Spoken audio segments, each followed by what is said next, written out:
Okay. Wow. Coming out swinging. Today I want to talk about our neighbors to the north, the one team that is not in the continental United States or the United States in general, and that is the Toronto Raptors. Because of the Raptors in Toronto, of course, and only when Chris Bosh was there, of course.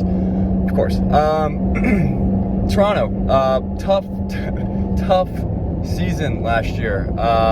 Didn't have a single home game. Was playing in Tampa, and even the Tom Brady Magic could not elevate them to even make the play-in tournament.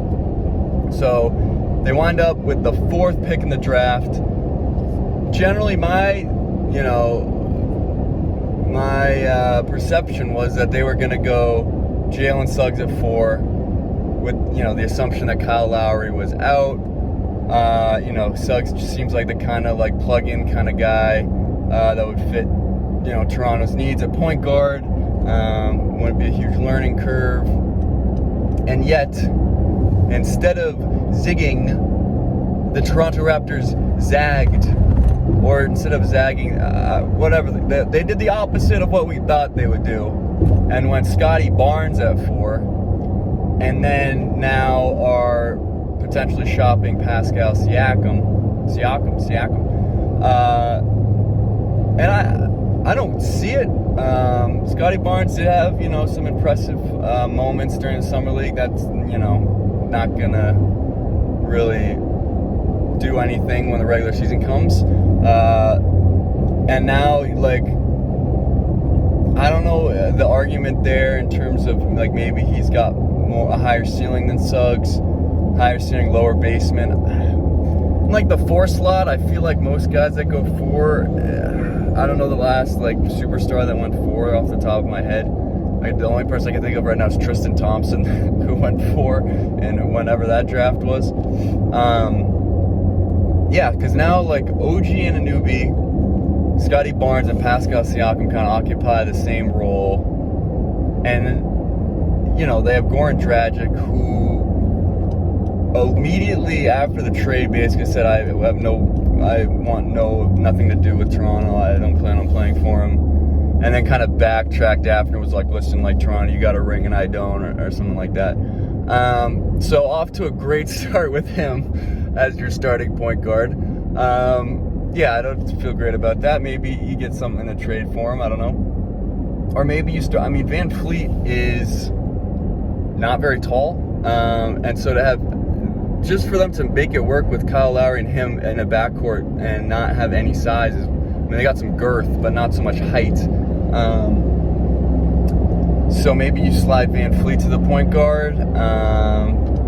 But yeah, so now you have the Siakam thing, and I don't really know what phase the Raptors. Is this a rebuilding year? Is this we're gonna sell all our assets and go young? As I almost get rear-ended. Thanks a lot, buddy. Yeah, I don't know where Toronto is right now, because when you look at it, Van Fleet is 27, Siakam's 27, Chris Boucher's 28, OG Anunoby's 24, you have Malachi Flynn, you have Scotty Barnes now, they just extended Gary Trent and Khem Birch. A lot of difficult names on this team, and so the Siakam thing's weird because he's really not that old. I understand he's not flashy. He's kind of like a B-grade Giannis, where he just bullies his way to the basket, and half of his points come from missing layups and then getting the rebound and then making a layup. I feel like he's not going to beat you off the dribble very much. He kind of has 3 moves max.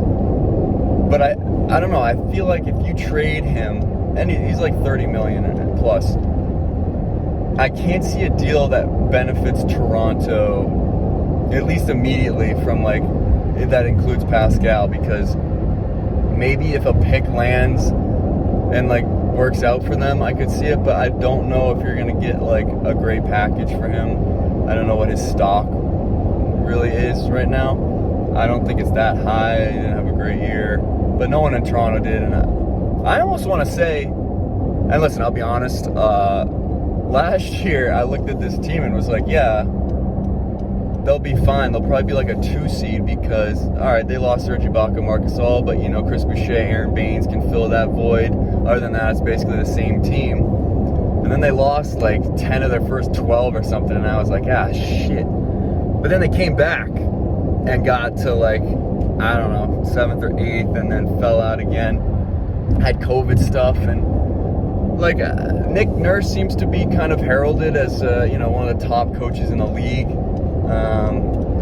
It's so hard to tell. I keep running into this where it's like, yeah, he won a championship, but he had Kawhi, Pascal, like a really complete roster. Fred VanVleet played great during that playoff run. Serge Ibaka, like they had great vets. Like that roster was just really solid. I have no idea how much credit to give Nick Nurse whatsoever in terms of how much he contributed to that championship. So, and I'm already on record that the Bucks should have traded Mike Budenholzer, and they just extended him for 3 years. So here we are. Nick Nurse, jury's still out, man. I'm not exactly like totally bought into him. I think he's kind of annoying, but I think he's really smart. They also just extended their GM, Masai Ujiri, something like that. Again, another tough name. I'm trying my best, just power through it, act like I know how to pronounce it.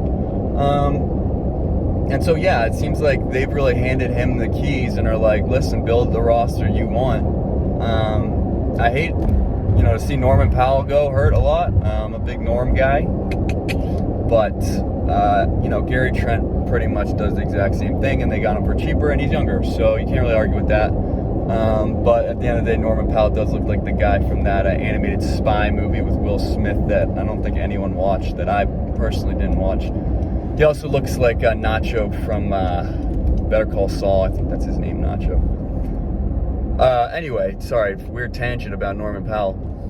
So I don't know, Toronto, I want to say, because so I said they were going to be like a 2 seed last year. Obviously didn't work out. The Serge Ibaka, Marc Gasol thing like killed them. They had no big men at all. Still don't really, by the way, except for Birch, and we'll see about Chris Boucher. Could have, if they trade up for Evan Mobley, I tell you what, the Raptors might, you know, would have really meant something. I don't know if they looked into that or not. But I feel like this team could still be like in the middle of the East if they wanted to go win now. I mean, you're looking at, if Goran Dragic, you know, or you can trade for him that's like, someone similar, then we'll just say Goran Dragic's your starting point guard for now.